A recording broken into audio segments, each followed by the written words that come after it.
What's going on, everybody? Welcome to LUMIX Live this week. Sorry, got a frog in my throat this morning. Well, this afternoon, actually. So, welcome to this week's LUMIX Live. We are continuing the kind of style or the topic trend for the rest of this month by talking specifically or offering a session specifically about the LUMIX G Series cameras. We've been doing a lot of interviews and a lot of, kind of more inspirational kind of streams where you guys can talk to filmmakers and photographers out there. And we wanted to kind of like take a step back, go into, some of the more technical sides of the conversations, offer a platform for everyone to get your questions answered by the brand itself. So from me. If this is your first time joining us for LUMIX Live, welcome. These are the weekly live streams that we do, as I said, either covering topics from interviews with photographers and videographers into the technical conversations about products, new cameras, new lenses, all that kind of fun stuff. And even every once in a while, we have some of our industry members here. So those that have been joining for a while, you know that we've got Matt Frazier joins us every once in a while to talk about some cool stuff. Today we don't have any guests joining us today, but I've got a couple of things that I've got canned ready to go about the G Series that I wanted to talk about.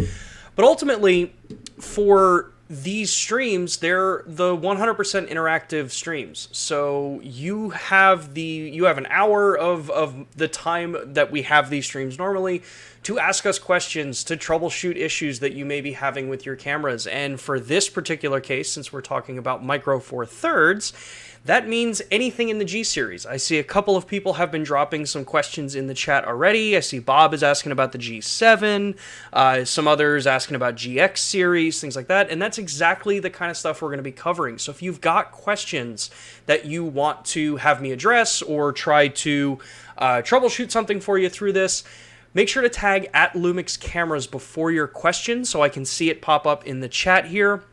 Makes it a little challenging if I don't see the little orange at LUMIX Cameras on it, so I know that it's a question and not just conversation going on in the chat. But ultimately, one of the cool things about these streams is that you're going to find I'll be able to give you a ton of answers that are exactly what the brand can say and help kind of answer some stuff there. But a lot of the people that are joining us in the chat here, as I can see a lot of familiar usernames there or familiar people, there's always someone out there that if it's something that I might not really be that up to date on, someone in the chat's probably able to help you out as well. So let's kind of get through some of the rest of the stuff there. So I said about making sure that you do the at LUMIX Cameras before it so I can see the question. We got that down. I dropped a poll in the chat. And again, this is something, if you've been joining us for the last couple of streams, this is something I'm trying to get a little bit better at doing. Just to kind of get an idea of what cameras y'all are using. If you're a GH user, in this case, G Series user, which is G7, G9, G85, G95, all those. GX Series, or other. If you're just in the Micro Four Thirds world and you don't happen to be shooting a Panasonic Lumix camera, that's totally cool too. So if you take a few seconds, just click on one of those. That's awesome. It helps me, kind of tailor some of this content that we're doing over the next couple of months to make sure that, I'm actually providing useful information to everybody. A couple of other housekeeping notes to mention. We have taken some of the feedback that we've gotten sent over email and also in the chat about kind of organizing the posts or these videos once they go up onto YouTube. So we're starting to add the chapter sections into them. So it helps you if you want to come back to these videos and watch something a little bit later. So you're able to just get right to a certain point and not have to necessarily scrub through the entire video. So hopefully that's making it a little easier to be able to call back to this content later on if there's something that you want to take a look at. Before we actually start talking about the cameras, I want to remind everybody about the LUMIX Pro Service program. I primarily talk about it based here in the United States. So we have the LUMIX Pro Services tiers in the United States. We have two levels of this. We have the red and the platinum tier. The red tier is our free entry-level program that gets you your 3-year manufacturer extended warranty. It also covers where you can process service requests online, for tracking, all that kind of stuff. So if you ever do need to actually go have a product go into service, the red tier just gets you into the program, so you've got everything set, and the added benefit is you get that 3-year extended warranty. It's all packaged into this one program. But then we have the Platinum Series. So if you're someone who's using your equipment a whole lot, or if you just like having a solid peace of mind that your equipment is well supported from the back end, we have the Platinum service. This is a paid tier service. This gets you all of the same benefits that the red tier does, but you get some other added, kind of throw-ins with it. So you get that 3-year manufacturer extended warranty. You get a membership card when you join in, so that you've got your member ID on it, as well as that card will also have, if I remember right, that card will also have the hotline that you have. So in the Platinum tier, you actually get a direct exclusive member hotline, so you can call into our service and chat with our team if you've got issues or challenges. You get 20% out of warranty repairs, so if you drop a lens, break a lens, something like that, or a camera, you get a discount on the repair costs for things like that, since those aren't warranty-covered issues. You also get 2-day repairs with free next-day turnaround and shipping on either way. And you get a really cool strap that comes with it, which is one of the Peak Design sling straps that's got the LUMIX Pro Service logo attached to it. So you're getting basically a full package to make sure that your equipment's supported. So if you want to take a look at that, you can go in the United States, it's lumix-pro.us, or you can take a look at the QR code that was sent there. If you're joining us from outside of the United States, I have just dropped the LUMIX Pro global site. This is where you'll be able to see what LUMIX Pro services are available in different regions and what their particular tier levels are, so that you can see if it's available in your country. If it's not currently available in your country, make sure to reach out to your local Panasonic team and let them know that it's something you might want to be, that you would benefit from as well. It is a relatively newish program, so it's not in every country yet, but it is something that has been growing. Cool. So I think that about covers all of the, kind of starting stuff. I see the chat is blowing up today. This is awesome. So let's start right at the top and go through some of these questions. And as we said, this is a G Series focused stream. We'll have an S Series focus, so the full frame camera focus stream next week. But I can address a couple of the questions that were in here. One question, I believe it came from Cliff. The chat has just blocked who wrote it. Was what the dual native ISOs are in RAW for stills shooting, and I believe it was on an S1. Is it 640 and 4000? No, I believe it's 100 and 640. If you go into the stills mode, put the camera into low ISO range, and look at what the lowest number is you can go before you go into the extended range. That'll tell you what the native range is for that. If you go to the high range, same thing, turn extended off, see what the lowest number is. That should be what the native ISOs are for still shooting. And I believe it's 100 and 640. Let's see here.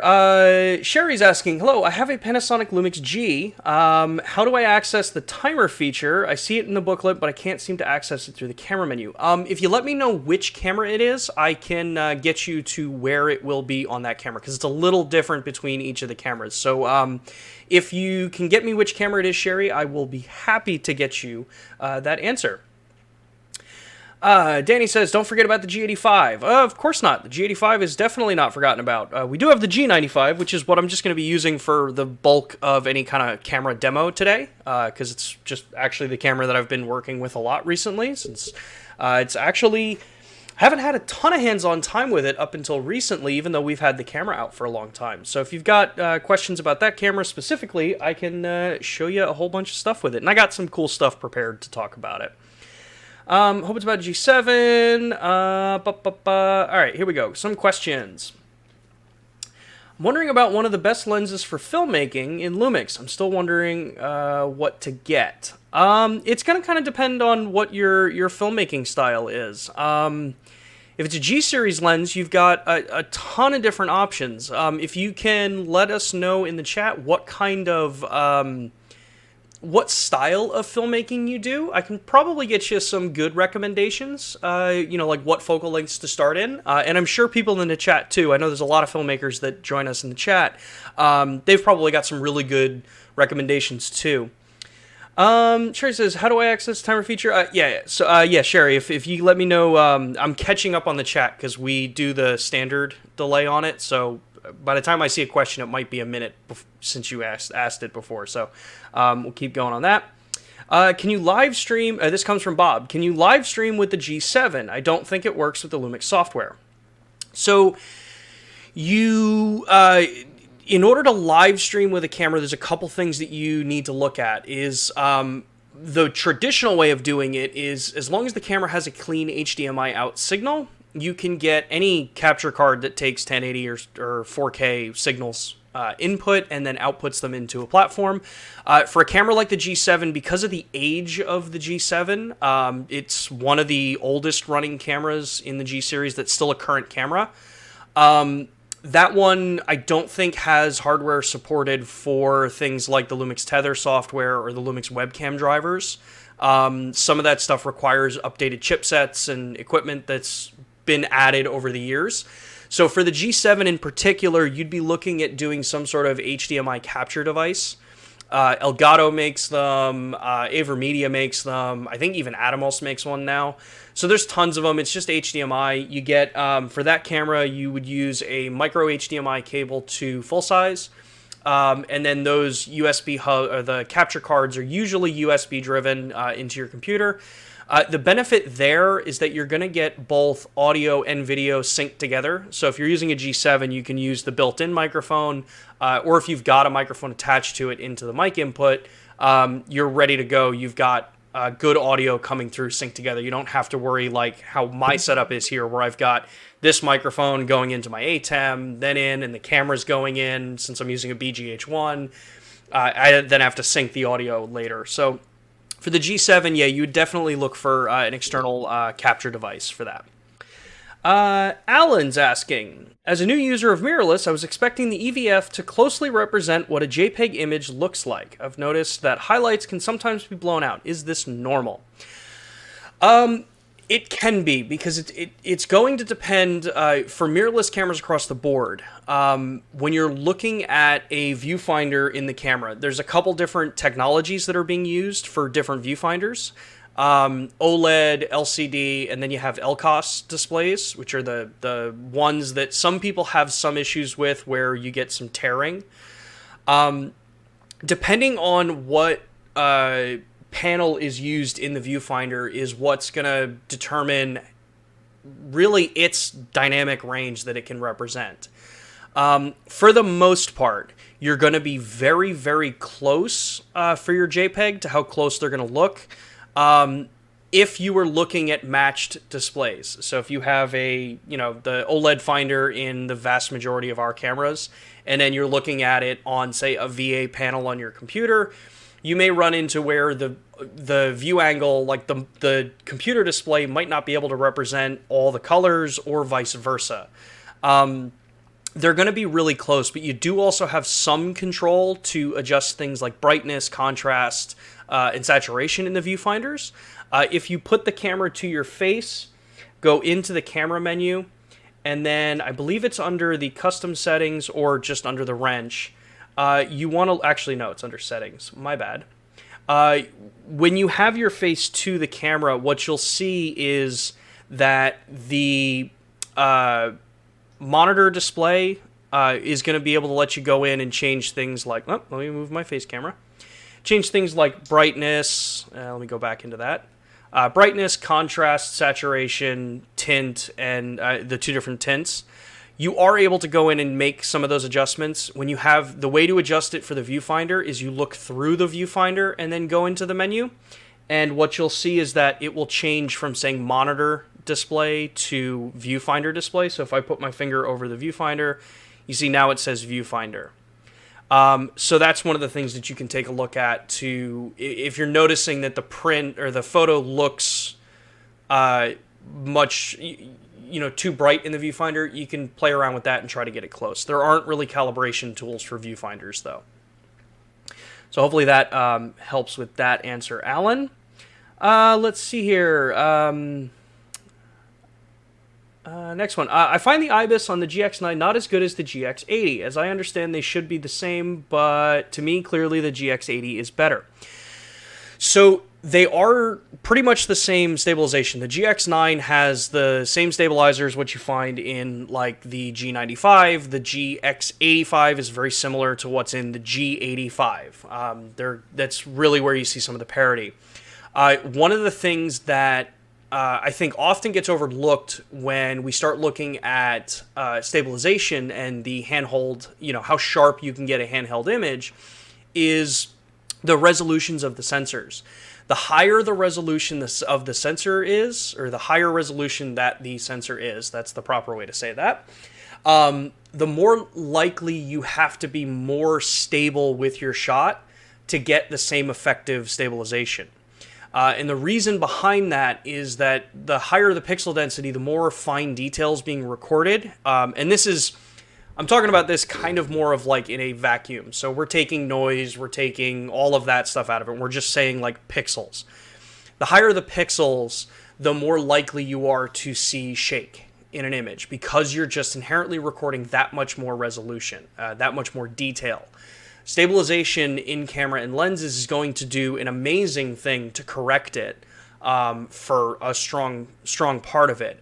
But what you may notice is that if the same exact exposure settings between a 16 megapixel sensor versus 20 versus 24 versus 47, as you start to go through those different resolutions, the higher resolution is going to require you to be a little bit more stable on your side, because you don't know if you could be right at the extent of what you can handhold with the assistance of the stabilization versus what, if you have more of that buffer. It's one of the reasons why if you look at, say, like the S series cameras, they have 7 stops of stabilization in dual IS, so the S1 and the S1R. But even with 7 stops, I have personally found that my S1R, at 7 stops of stabilization, I can get close to the same sharpness between the two shots, between an S1 and an S1R. But I do have to consciously be more stable with my S1R because I know resolution is going to show every little tiny shake that falls outside of what a stabilizer is going to be able to actually compensate for. So hopefully that answers that question a little bit. Bob asks, can you use an external monitor with a G7? Yes, you can. The G7 is one of the first in the G Series cameras that's not a GH that does allow you to use an external monitor. When you attach it, it is part of that topic I was talking about before about the older hardware. If I remember right, on a G7, when you attach an external monitor, you don't have the rear display visible, so everything goes to the external monitor. So if you're looking to record externally, you just want to make sure that you go into the HDMI recording out and turn info display off. This way you're recording a clean feed. It's the same for the streaming direction with that camera.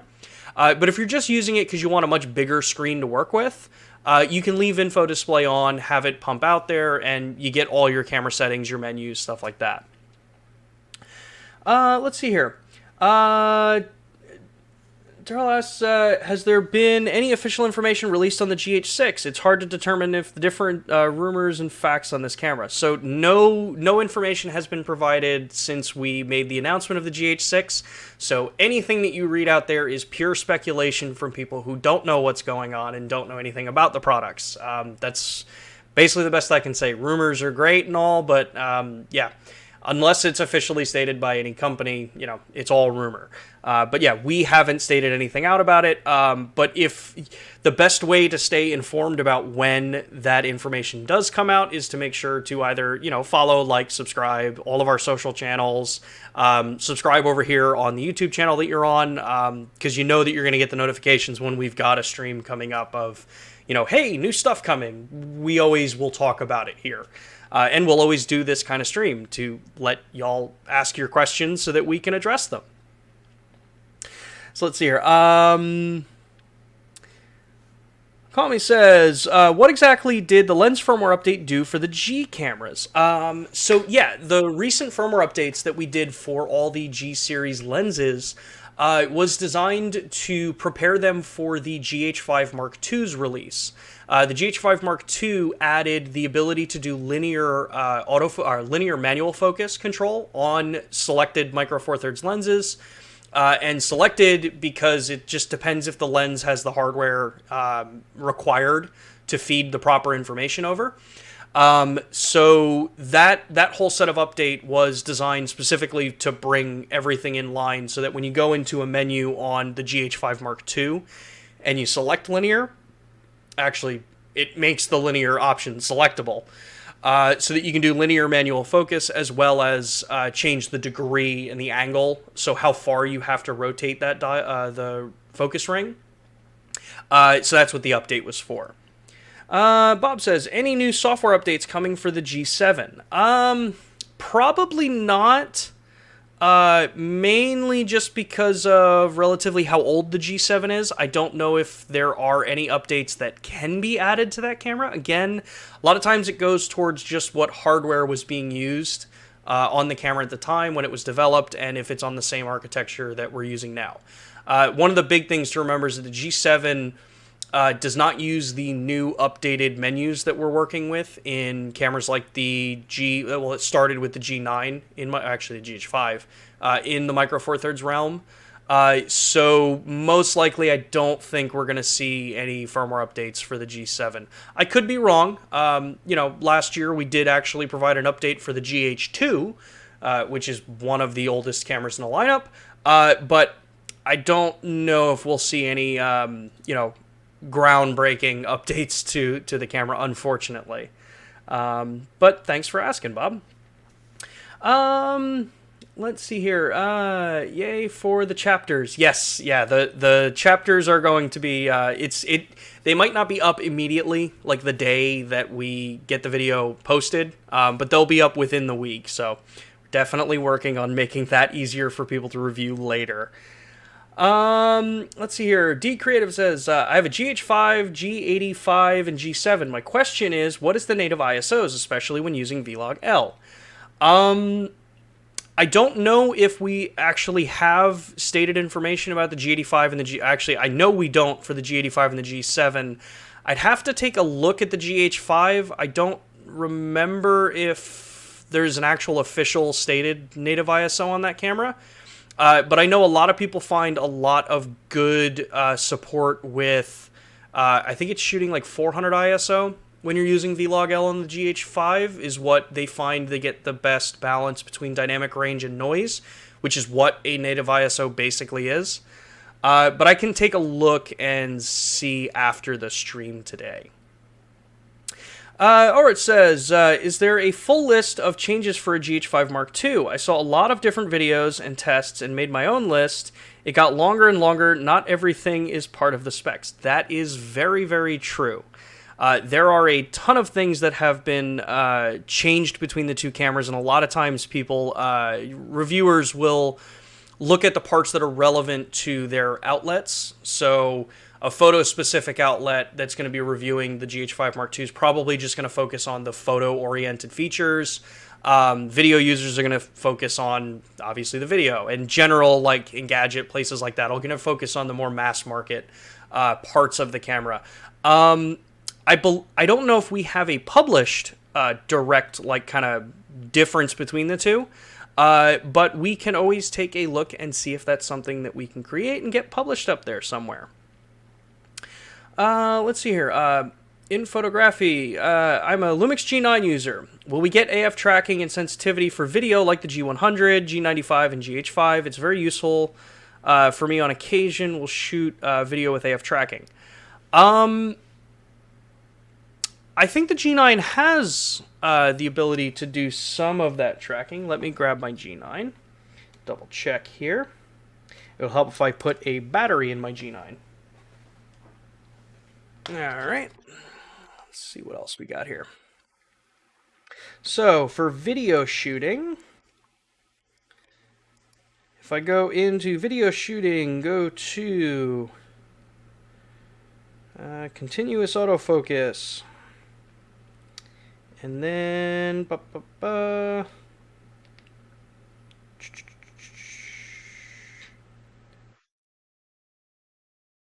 Wow, shows you how long it's been since I've actually shot with my G9.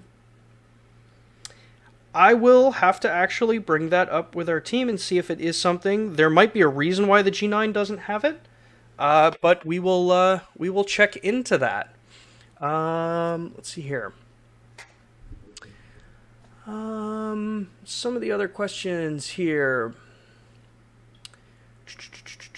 There we go.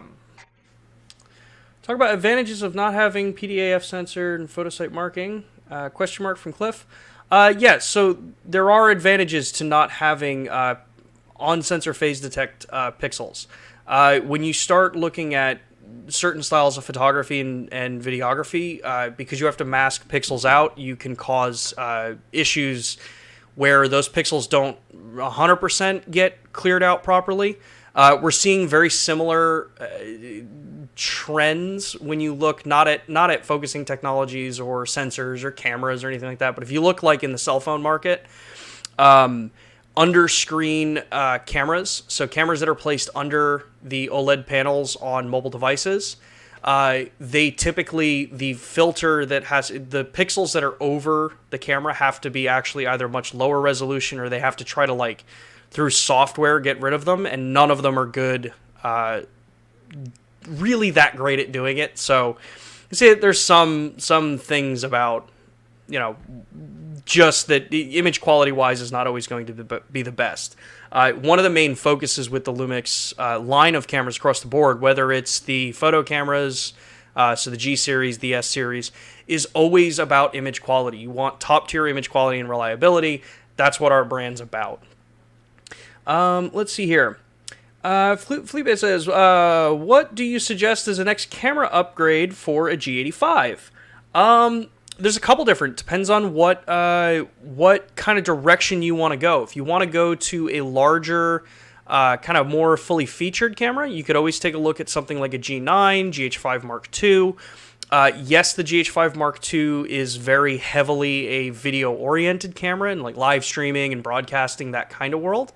But as far as a stills camera go, it's still a mirrorless camera. It is still a fun camera to shoot with a really nice OLED viewfinder. It's got a really, really bright, easy visibility screen for bright daylight shooting if you're using a rear screen.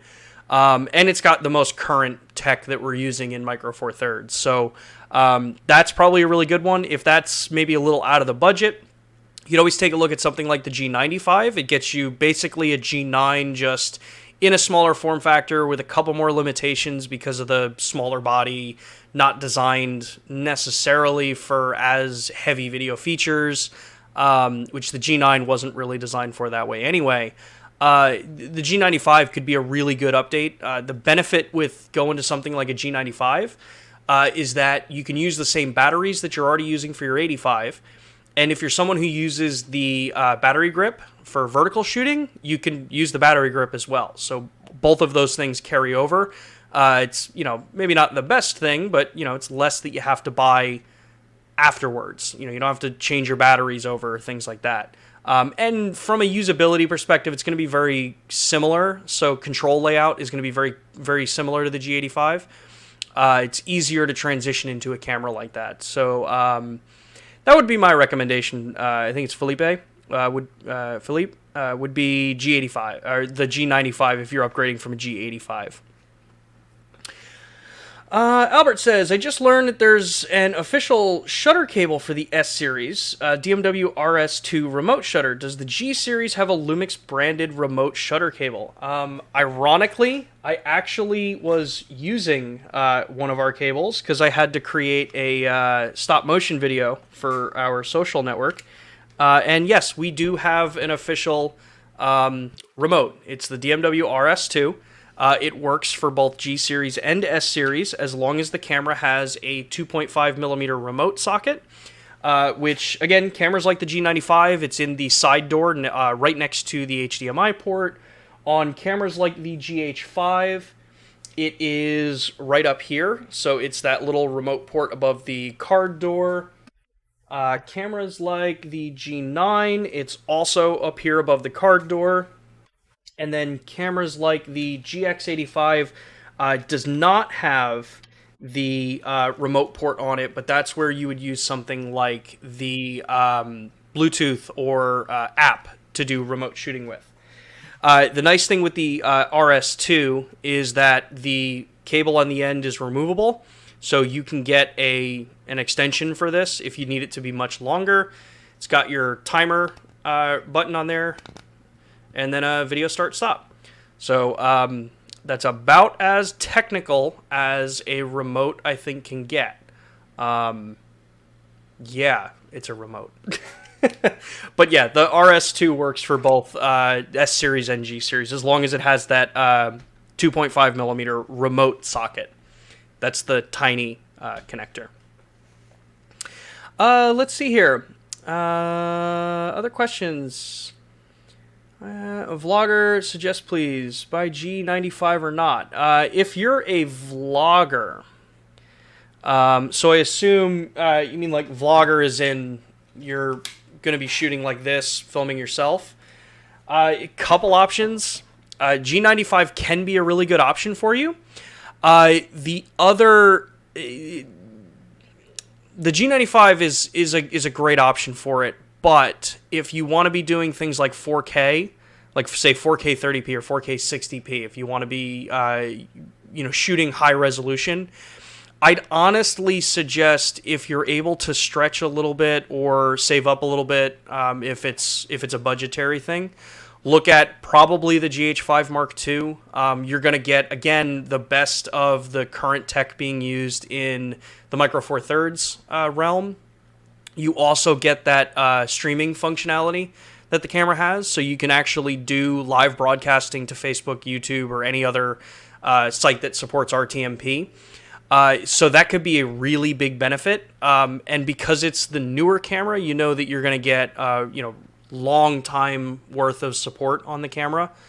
And it's in a GH series, so if you end up wanting to expand outside of vlogging, you've got a camera that's pretty much, cinema ready. And I do cinema quotes because, some of that stuff, I hate calling something cinema oriented or cinema ready, but it's a really solid performing camera for both photo and video, and it just happens to have a lot of streaming and broadcasting tech built into it as well. Let's see here. Super Zero, I'd like to see the LCD utilize the full real estate of the screen. It would effectively make the screen larger without altering physical. Is this something that could happen? Not sure if I'm understanding what you mean. To see the LCD utilize the full real estate of the screen. Do you mean the LCD, the actual panel that's behind the glass here? If that's what you're mentioning, Super Zoom, if you can clarify that, I can try to maybe get you an answer or understand what's up there. Oh, wow. Thank you, YouTube, for jumping all of my my chat here, so I lost my place. Oh, there we go. Bob says, any software updates coming to the G7? Also, does the G7 allow live streaming? I did answer those, Bob.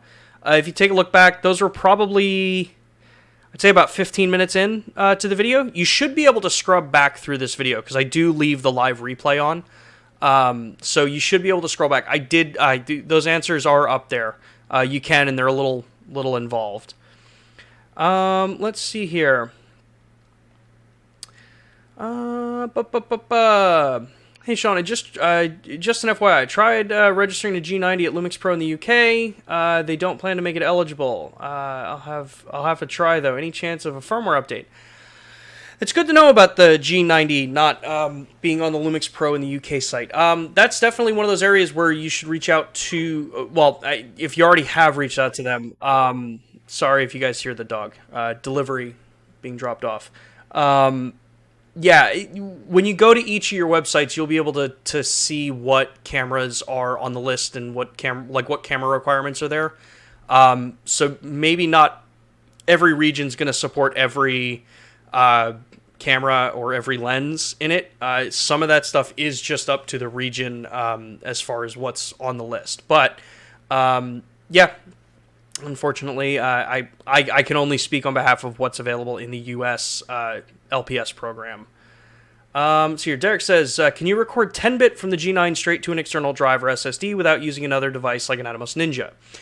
No, there is no direct USB storage recording option on Lumix cameras. My understanding is that requires an entire different chipset to be able to work with that just we don't utilize. So if you want to record 10-bit externally on a G9 or any camera recording externally over just to an external device, you'd have to use something like a Ninja or a Video Assist or any kind of external recording device. I think those are the two main ones. So let's see here. Bob says, okay, but it won't allow recording via the external monitor like the GH5 does. Yeah, so that's some of the differences when you look at a G7. The age of it, for external recording, it's external only. The GH5 is much newer, so it's able to do both at the same time. So a little bit of differences there. Let's see here. TriX46 says, is the GX9 the last GX camera? I don't think so. I even if I did know what's coming, I wouldn't be able to talk about it, because I actually like being employed. But I know that the GX9 is the current GX series camera that's available in the system. So this is still the current GX flat type style camera. It's here. Sacred says, I used my GH5 in 100-degree weather the other day. It never shut down once and never skipped a frame. The thing is a beast. Yes, they are. The vast majority of our cameras. One of the things to remember about the G series cameras, and actually Panasonic in general, is the reliability for recording is one of the big main kind of features that we talk and push about with these cameras. So when we say that a camera is going to be able to record unlimited, it's because we're testing and we're backing that statement up on the actual high temperature testing that we do, which on most cases around 104 degrees Fahrenheit. If a camera has a stated limitation or recording limit, it's because they can't meet the specifications that we require it to be when we're going to say something like unlimited recording or no time limit recording. So the big common conversation is why the G9 has a time limit and the GH doesn't. The big one there is because the G9 doesn't have the same thermal management system that the GH5 has. The G9 was never really designed originally as a hardcore video tool. It was designed very much as a still shooters tool. So the fact that we added a number of video features to the G9, it comes with trade-offs in some cases. We can push a lot more data and higher color depth, better frame rates, things like that. But they came with the trade-off there to get it as maximized as you can. Let's hear. All Things says, the G9 records 10-bit both internally and externally. The G9 can do 10-bit internally and externally. Bob says, Lumix tether software does not work with the G7, correct? So live streaming needs a capture card, correct? Yes. Yep. G7 needs an external capture card for that. Let's hear. Christopher says, is there a significant difference between the G and GH series cameras? Yeah, there really are some significant differences between them. GH series cameras are almost always going to be the very heavily hybrid-oriented cameras. And what I mean by that is the G series cameras, so like the G95, the G85, the G7, they're going to have a lot of video functionality built into them. You're going to have, 4K, in most cases at least 4K 30p. The G9 being the kind of outlier in that category, since that one can do 4K 60p. But in most cases, the standard G series cameras are designed really to get you up into, the whole system.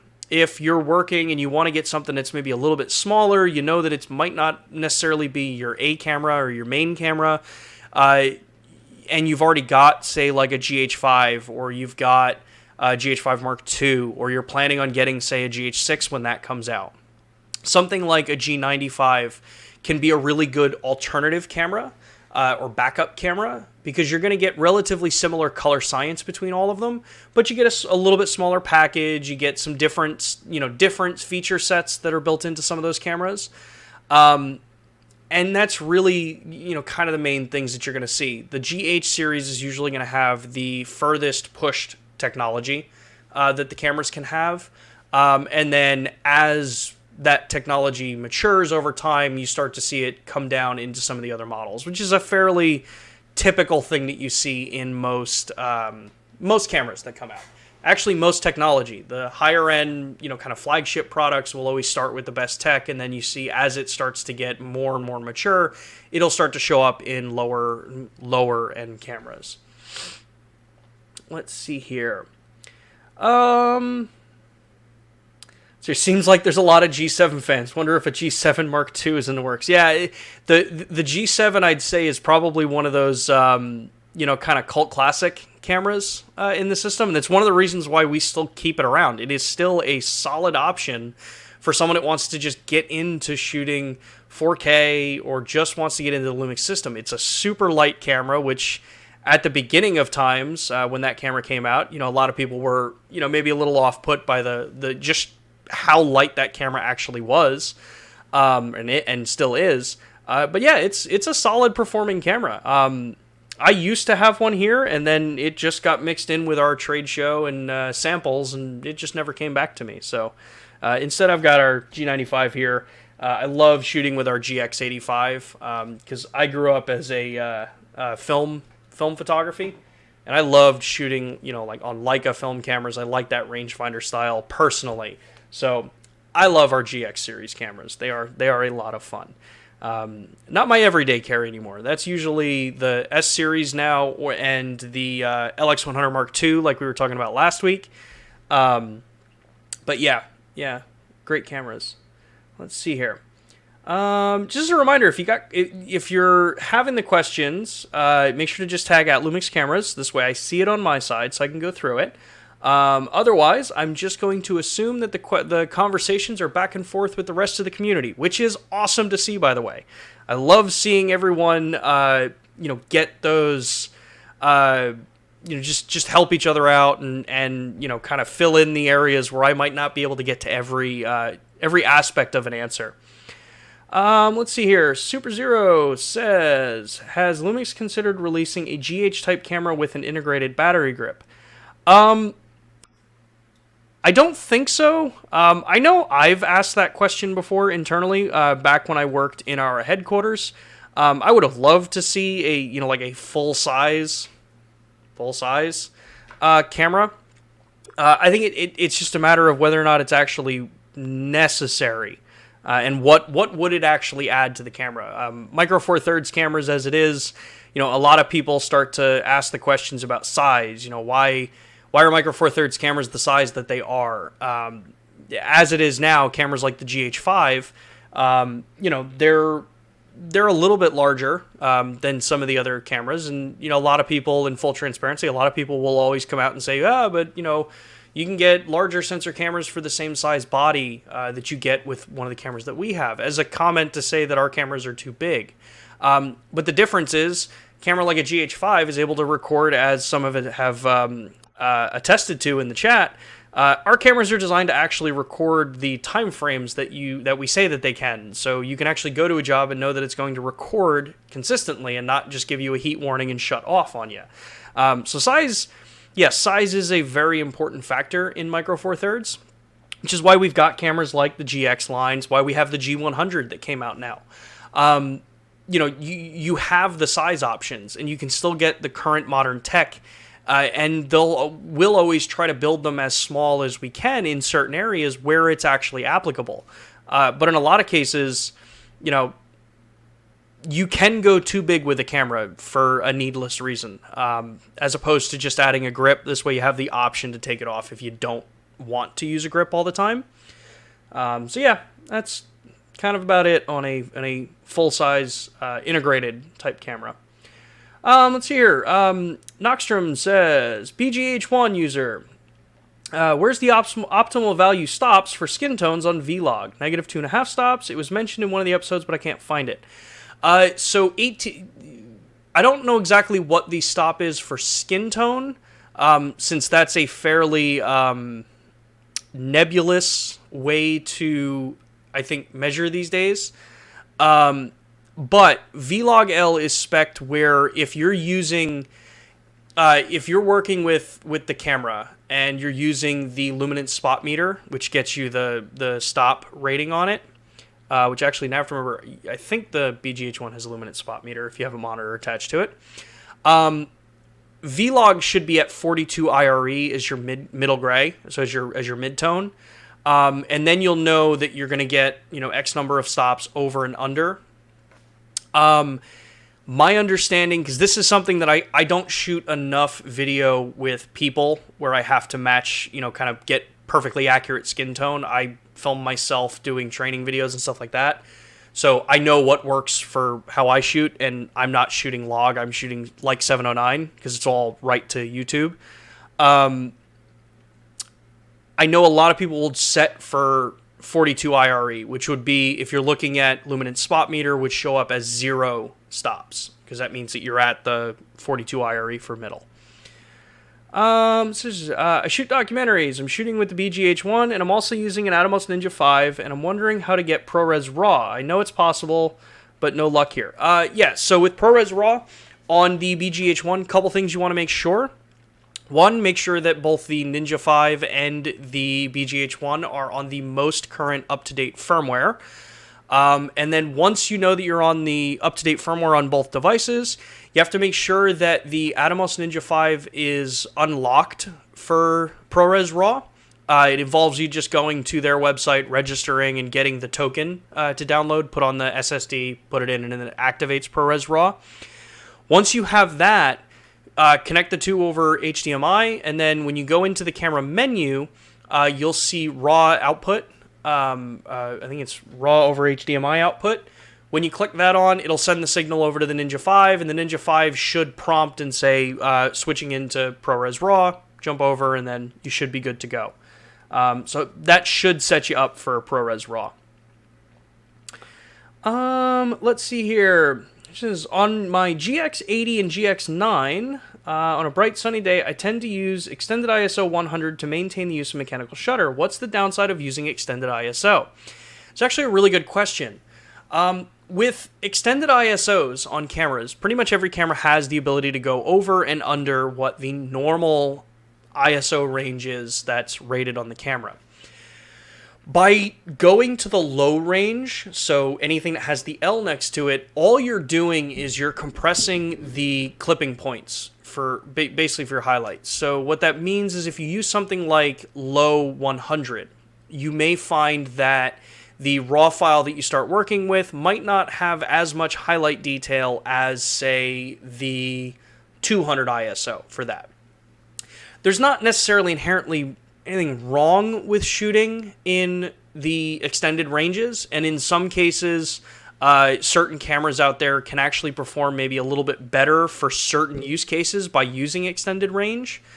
But 9 out of 10 times, I heavily recommend, if you know that you always have to go shoot to down to 100 ISO instead of 200, take a look at investing in a really good neutral density filter. Obviously, over the years, the way technology's grown, the way camera tech has, kind of really just shifted what we can do with an image, a lot of times you may find that the built-in tools on the camera are only really a stopgap to get it done the quote-unquote right way. By getting a good neutral density filter, even if it's variable, you could actually use something like 200 ISO, maintain the most dynamic range that you're going to get out of that image. You're usually not really going to see a huge noise difference between 100 and 200 when you're going into the low range. And in some cases, it might not be worth the trade-off of highlight detail, to where just throwing a neutral density filter on there lets you shoot at that 200 ISO, adjust it with neutral density to just cut the light that's coming in, and still be able to keep your shooting within the mechanical shutter. The nice thing about the cameras like the GX9 and newer cameras is that when you go to electronic shutter, and I think the GX85 is the same for this, If you go to an electronic shutter, you're not reducing bit depth or anything like that, so you can still shoot those. You're not actually going to get any negative there, outside of just if you're photographing fast motion. Fast motion's the one thing where electronic shutters not the greatest, at least yet.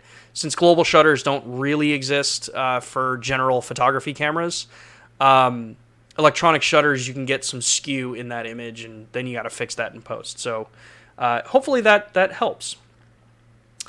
Let's see here. Sure, says G7 looking at asset. Okay, on the G7. Thank you for responding in with that. So with the G7, if you want to get to the timer mode, and I assume you mean self-timer mode, what you'll see is on the top shoulder of the camera, you'll have the different mode dials, which if I remember right, G7, actually, let me pull up a picture of the G7. Since, like I said, I don't have my G7 here anymore, so I can't actually grab my G7 to show it, but I want to get you the right answer. So on the G7, let me pull up the top dial look here. Yeah, so on the G7, you'll see that the top dial on the left shoulder has your single shot, your burst shot, your 4K photo, and the the exposure compensation or bracketing. Then you have the two next to that. One is going to be timer, and then one is going to be time lapse. So if you want to get in and actually set up your timer, you're going to go to the second to last of the drive modes on the top left shoulder dial, and you're going to change that to that one that's basically it's a dot with a circle and watch hand. That'll be your timer mode, and you'll see it on the back display as you go there. The menu option just lets you change what the timer is, whether it's 10 second, whether it's 3 shots after 10 seconds, 2 second, so on and so forth. Let's see here. We got time for a couple of more questions, and then we're actually going to have to call it today after a couple of those questions, as YouTube decided to jump again with these questions. There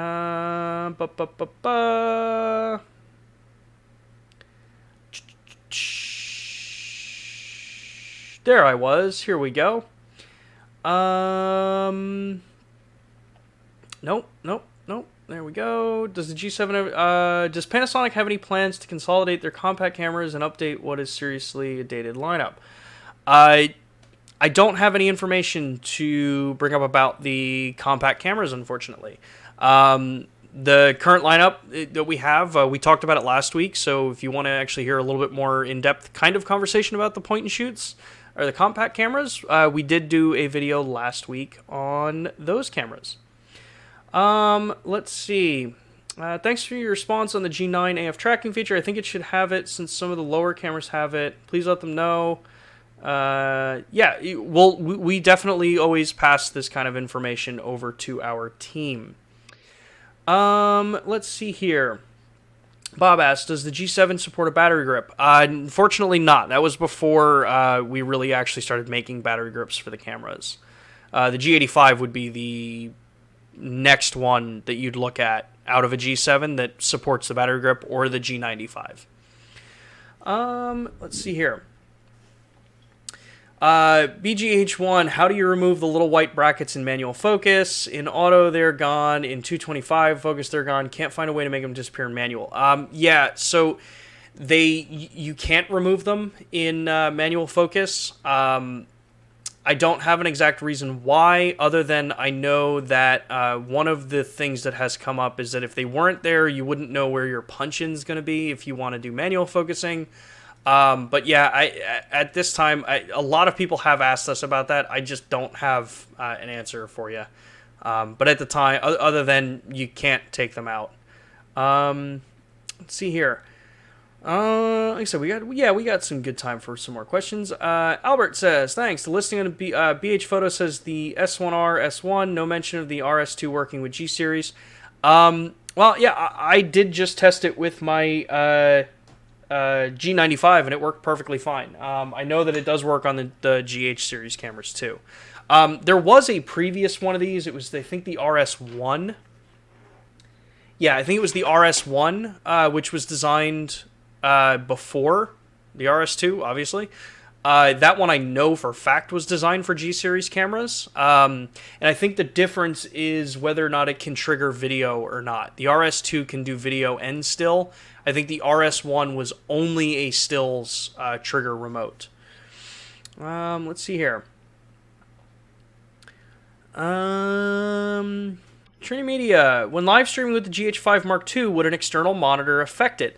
No. You can actually. That's one of the benefits of a GH5 Mark II for live streaming. Even if you're using the live streaming functionality on the camera, you are able to actually still send a clean HDMI feed out to an external monitor to even record. So if you want to have a local high-quality backup of the broadcast that you're doing to YouTube or wherever, the HDMI feed is still going to be clean and send out, and it doesn't affect the camera at all. So it's a really good, solid benefit, since while you're live streaming, you can't record to the SD cards. This lets you get yourself a nice, solid backup. Let's see here. It says, I'm using my G7 with a cam link so I can use it to stream, but the image looks compressed. Any idea why the capture card is plugged into a USB 3? One thing to make sure of if you're doing it with a G7, make sure that you have the camera in the actual manual video mode. So have it in the little camera icon with the M next to it, or the cinema camera icon with the M next to it. Because what might be happening is it's trying to send a 4:3 aspect ratio image into it, and then the cam link's kind of not understanding it. The one thing I do know is that I have seen a decent number of people having some issues with certain capture cards, and the cam link was one of them, where like certain programs would be showing you a really squished image. It forces a 4:3. But I use the HD 60S Plus for display capture, and I've used it for the cameras as well. And I use the A10 Mini for the rest of the cameras, and they come through perfectly fine as long as you're in the cinema camera, or the creative video mode, I think is what we call it. Yeah. So hopefully that helps with that question. FC says, Lumix cameras, any tips on hyperfocal distancing focus techniques with the G Series lens? Yeah. Use an app. I went to school for photography, and I should know hyperfocal distances. But yeah, most of that stuff, it didn't stick with me.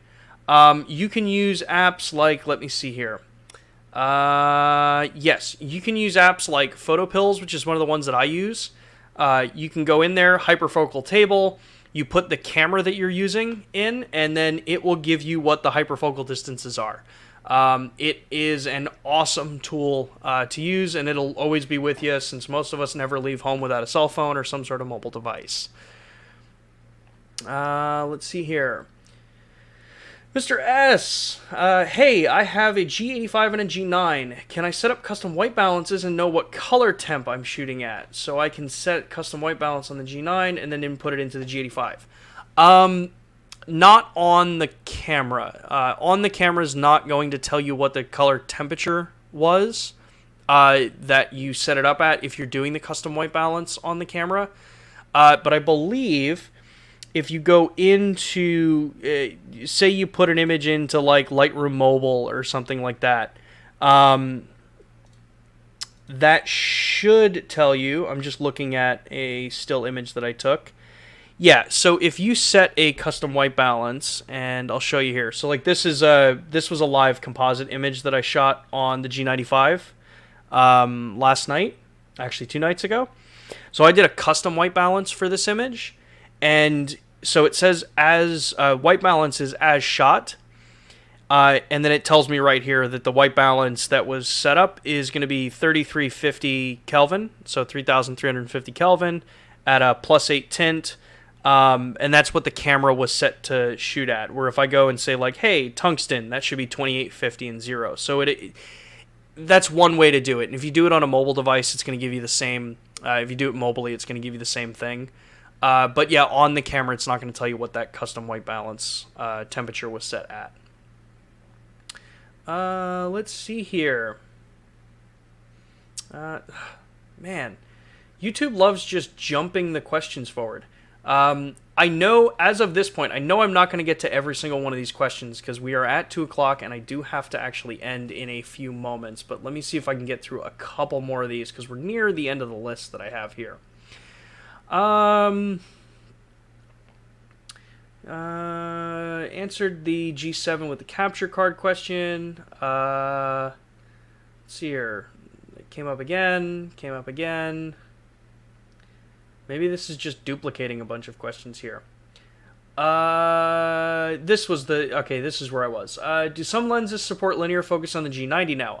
Unfortunately not. The G90 or G95 doesn't have the linear focus setup built in with that camera. So unfortunately, it's not part of what would be there supported. So let's see here. What other...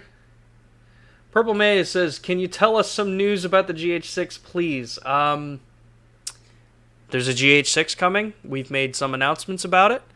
Or we made an announcement about it. That's about all I got. Sorry. Let's see here.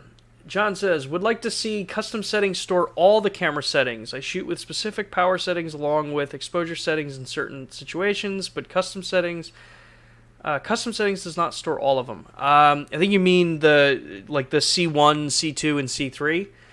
Yeah, unfortunately, I don't think that's gonna be able to store every little thing. But yeah. Let's see here. What other questions? So it looks like we're good on... We're basically at the point where I'm going to have to call it today. I tried to get through about as many questions as I could. If I did not get to your question, I do apologize. You can always shoot us an email at lumixlive@us.panasonic.com. That's where I can monitor these questions outside of the streams to help create some more content, other streams in the future. If you haven't already...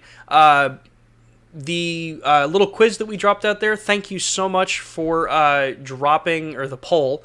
Thank you for entering your responses into that. I can see that a very large number of people on this stream are G Series users, with GH following up next in line with that. So that's really cool to see.